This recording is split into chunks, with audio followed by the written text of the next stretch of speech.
वो भगवान की कृपा से अपने लोगों का मिलन होता है। जब द्रोही दीन दयालु राघो तो साधु संगति पाई है। साधुता का तात्पर्य होता है लक्षणों से, वेश से नहीं। जैसे अपने लोग भगवत गुणगान, भगवत दास हैं, सब भगवत यशो गायक हैं, उनके यश का गान करने वाले। तो हमारे जीवन का चरम लक्ष्य होना चाहिए स्मृति, भगवत स्मृति में डूबे हुए भगवत गुणगान, भगवत भाव से किसी की भी सेवा। और भगवान मुझे निमित्त बनाकर केवल कर रहे हैं, करना उनका है। एक मैं निमित्त मात्र हूं, कहीं भी अहम ना होना, यही हमारे जीवन की परम आध्यात्मिक संपत्ति है। अगर स्मृति विहीन मिनट गया वो बड़ी हानिकारक है। का हनुमंत विपति प्रभु सोई, जब तो सुमिरन भजन न होए। स्मृति के साथ सेवा,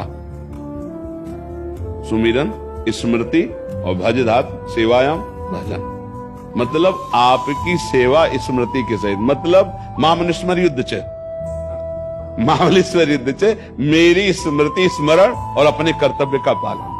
बस ये सार बात समझ में आई है। जो जहां है भूरिदा जना, जैसे भगवत चर्चा, भगवत नाम, भगवत स्मृति, ये सबसे बड़ा दानी जो स्वयं स्मरण करे और दूसरे को स्मरण कराए। पर वो तभी हो सकता है जब कथयंत च माम नित्यम और तुष्यंत च रमंत च। इसको बहुत आंतरिक भाव से समझना है। कथयंत च माम नित्यम, लेकिन तुष्यंति च रमंति च, उसी में तुष्यंति, जो बोधयंता परस्परम कथयंति च माम नित्यम, मच्चित्ता मदगत प्राणा बोधयंता परस्परम, तो कथयंति च माम नित्यम, मेरा ही कथन हो, और उसी में तुष्यंति च रमंति च। पर ये चीज थोड़ा हट जाती है। कथयंति च माम नित्यम ये तो हो सकता है, लेकिन तुष्यंति च रमंति च, इसमें अंतराय आ जाता है।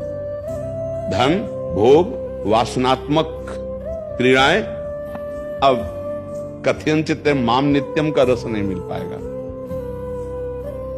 चौथी भगत मम गुणगन करे कपट तज, कथयंति च माम नित्यम तुष्यंति च रमंति च, तुष्यंति च रमंति च। ये हमें ध्यान, और यही है स्मृति।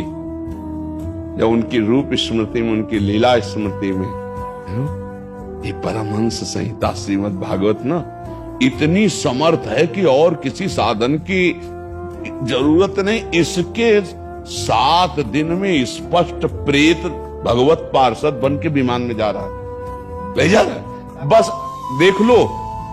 प्रश्न हुआ गोकर्ण जी का, ये कथा तो सबने सुनी, फल में भेद क्यों, एक विमान क्यों, सबके लिए क्यों ले आया? क्योंकि तुष्यंत च रमंत च नहीं थे ये।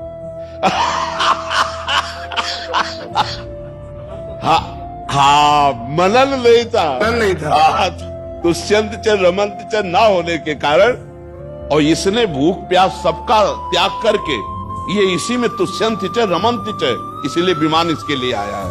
अगली बार फिर तैयारी करो तो विमान हम सबके लिए लाएंगे। और तैयारी की गई और विमान आया सबके लिए, और सब गए भगवत स्वरूप। श्रीमद् भागवत कलयुग में क्या, मतलब हर युग के लिए, क्योंकि भगवान की पावन चर्चा ना परम वरदान है। बस इसका सही ढंग से प्रयोग किया, जैसे औषधि है ना, उसको अनुपान के सहित प्रयोग किया है तो रोग में बहुत जल्दी लाभ प्रदान करती है। जैसे हमारा उद्देश्य भगवत प्रीति प्राप्त करना हो, और सुनने वाले का उद्देश्य भी भगवत प्रीति प्राप्त करना हो, फिर जो चर्चा होगी बड़ा रंग आएगा, बहुत रंग आएगा। नहीं, और जब हमारा पाप मोचन